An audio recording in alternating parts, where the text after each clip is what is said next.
रात होते ही मुझे फिर से वही आवाज सुनाई दी। मैंने इधर उधर देखा तो मेरे दोनों तरफ दादा दादी आराम से सोए हुए थे। आज तो मुझे देखना ही पड़ेगा कि ये आवाज किसकी है, कौन है जो मुझे जंगल घुमाना चाहती है। मैं खाट से उठा और दबे पांव बाहर निकल गया। कुछ कदम चलने के बाद भी आसपास कोई नहीं दिखा। कौन है? आप सामने क्यों नहीं आती? सिर्फ मेरा नाम पुकारती रहती है। मेरी आवाज सुनकर पहरा देने वाला एक आदमी मेरी तरफ आया। कौन है वहां? रुको। उसकी आवाज सुनकर मैं जल्दी से एक पेड़ के पीछे छिप गया। वो आदमी अपने हाथ में पकड़ी हल्दी की गांठ को ऊपर उठाए इस तरह से आगे बढ़ रहा था जैसे कि वो उसका सुरक्षा कवच हो।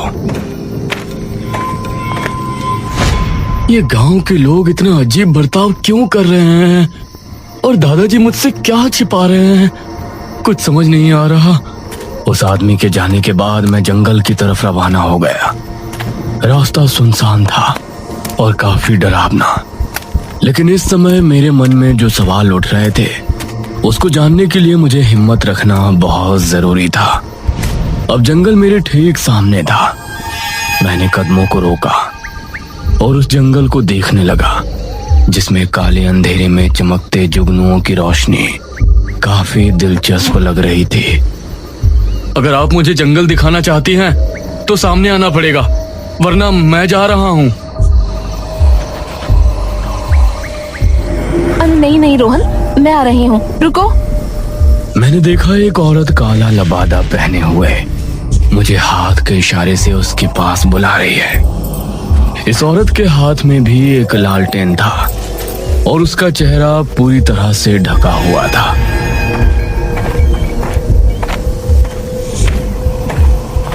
मैं उसके पास पहुंचा। मेरे साथ आओ रोहन।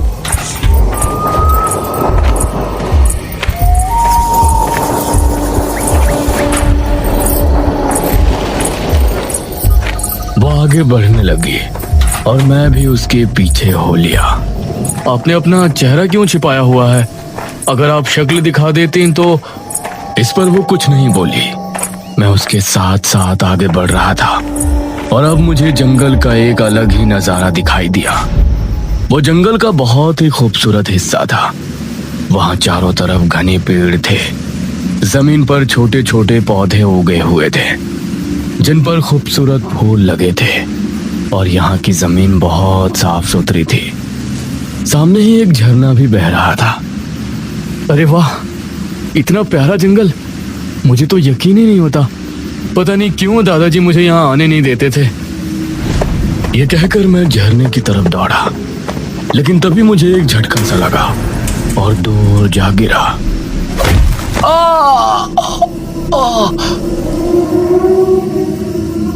अरे रोहन, मैं तो तुमको बताना ही भूल गई। क्या बताना भूल गई आप? मैं उस झरने तक क्यों नहीं पहुंच पाया? ये जंगल का सबसे पवित्र इलाका है। इसमें जाने के लिए हमें पवित्र होने के लिए एक विधि करनी पड़ती है, और अगर कोई उस विधि को किए बिना यहाँ आने की कोशिश करता है तो उसको ऐसे ही झटके लगते हैं। यही यहाँ का रहस्य है। तुम अकेले यहाँ आते और तुम्हारे साथ ये होता तो तुमको यही लगता कि यहाँ जरूर कोई भूत है, इसीलिए तुम्हारे दादाजी तुमको यहाँ नहीं आने देते। लेकिन अब मैं तुमको वो विधि करवाऊंगी और उसके बाद तुम जिस पेड़ पर चढ़ना चाहो चढ़ सकते हो, फल खा सकते हो, झरने में नहा भी सकते हो। ठीक है, मैं उस विधि को करने के लिए तैयार हूँ। आओ मेरे साथ। अब वो मुझे एक जगह ले गई। यह जगह बहुत अंधेरा था। बीच में कुंड जल रहा था। आसपास जादू टोने का सामान पड़ा हुआ था और काला खरगोश भी वहां बैठा था। इधर बैठ जाओ रोहन, अब मैं वो विधि शुरू करती हूँ। उसके कहने पर मैं नीचे बैठ गया। उसने कोई मंत्र पढ़ा, फिर उसने मेरे कंधों पर हाथ रखा और मंत्र पढ़ने लगी। ओम भीम क्लीम काली मुंडाए विच्छे। मैं चुपचाप वहां बैठा था। तभी अचानक से वो चीखते हुए मुझसे दूर हो गई। क्या हुआ आपको? ये कहकर वो वहां से भाग गई और मैं हैरान रह गया। हल्दी की गांठ? उसने ऐसा क्यों बोला? मुझे अब कुछ समझ में नहीं आया। मैं घर की तरफ भागा और चुपचाप जाकर अपनी खाट पर लेट गया। लेकिन मेरे मन में अभी भी सवाल उठ रहा था कि उसने हल्दी की गांठ का नाम क्यों लिया। इत्तेफाक से उसी समय मुझे मेरी जेब में कुछ महसूस हुआ। मैंने जेब में हाथ डालकर देखा तो मेरी जेब में एक हल्दी की गांठ थी। हैं? ये कहां से आई? इस घटना से मेरे मन में अब एक और सवाल उठ गया कि अब इस हल्दी की गांठ का क्या रहस्य है और वो औरत गांठ की वजह से मुझे क्यों छोड़ भागी। और अगर वो कह रही थी कि जंगल के उस इलाके में जाने के लिए पवित्र होना पड़ता है, तो क्या गांव में सब अपवित्र हैं? उसी रात गांव के घर में एक अधेड़ उम्र दंपत्ति आपस में बातें कर रहे थे, मंगू ताया और नंदिनी ताई। मेरा चश्मा आखिर कहाँ गया?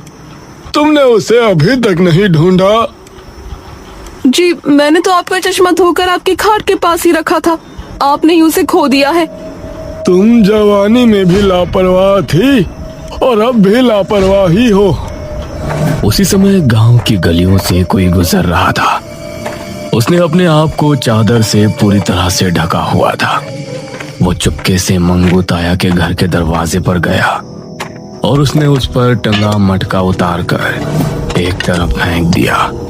मंगू ताया ने अभी आंखें बंद ही की थी, तभी तूफानी हवा चलने लगी और उनकी चारपाई अपने आप हवा में ऊपर उठ गई।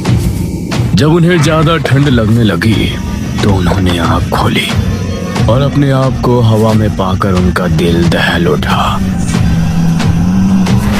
अरे अरे बचाओ मुझे कोई! वो जोरों से चिल्लाए, लेकिन उनकी आवाज किसी तक नहीं पहुंची। खाट अपने आप गोल गोल घूमने लगी। अरे कोई बचाओ मुझे! मैं यहाँ कैसे आ गया? खाट गोल गोल घूमने लगी और अब उनको बुरी तरह से चक्कर आ गए। वो बेहोश हुए और फिर से खाट पर ही ढेर हो गए। उनके बेहोश होते ही खाट अपने आप जमीन पर आ गई।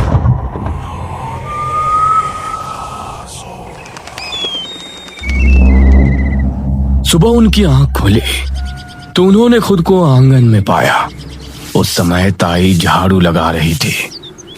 नंदिनी, तुमको पता है कल रात हमारे साथ क्या हुआ? क्या होता?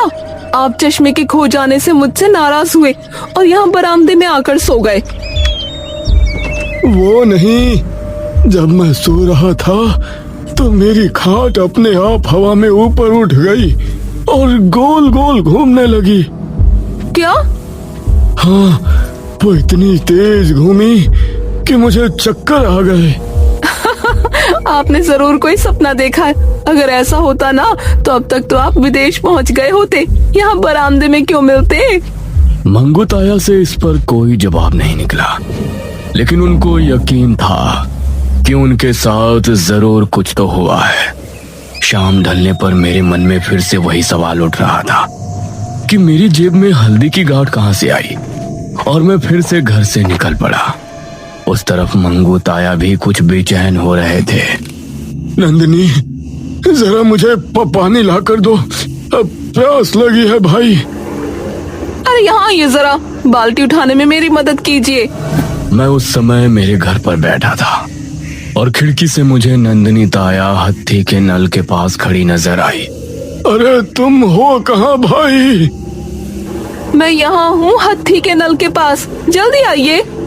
नंदिनी की आवाज सुनकर ताया घर से निकले और हत्थी के नल पर पहुंचे। उन्होंने पाया कि नंदिनी ताया एक बाल्टी लिए हुए खड़ी है। तुमसे यह बाल्टी नहीं उठती, इसे तो तुम रोजाना अकेले ही घर ले आती हो। यह सुनकर नंदिनी ताई ने कोई जवाब नहीं दिया। उसकी आंखें अचानक से लाल लाल चमक उठी और उसके चेहरे पर गुस्सा उभर आया। क्या हुआ नंदिनी? उन्होंने ताया का पैर पकड़ा और उनको जंगल की तरफ घसीट ले गई। ये देखकर मुझे बहुत अजीब लगा, लेकिन मैं चुपचाप अपनी आंखें बंद करके सो गया। नंदिनी बहुत तेज भाग रही थी।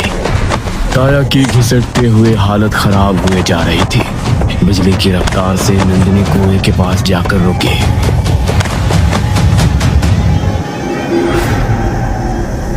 नंदिनी, तुम मुझे ये कहाँ ले आई? कुएं को सामने देखकर मंगू ताया का दिमाग घूम गया। उन्होंने नंदिनी की तरफ देखा तो देखते ही देखते वो भयानक शैतान में तब्दील हो गई। उसने ताया को पकड़ा और उन्हें कुएं के अंदर ले गया।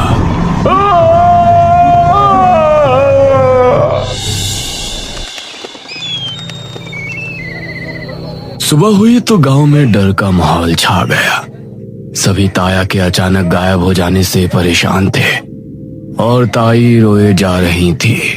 नंदिनी ताई, हमें बताओ तो सही कि ताया को आपने आखिरी बार कहाँ देखा था? कल उन्होंने मुझसे पानी मांगा था। मैंने मटके से पानी लिया और उनको देने के लिए बाहर पहुंची तो वो बरामदे में थे ही नहीं। यह सुनकर मुझे बहुत अजीब लगा। ताई, आप झूठ क्यों बोल रही हो?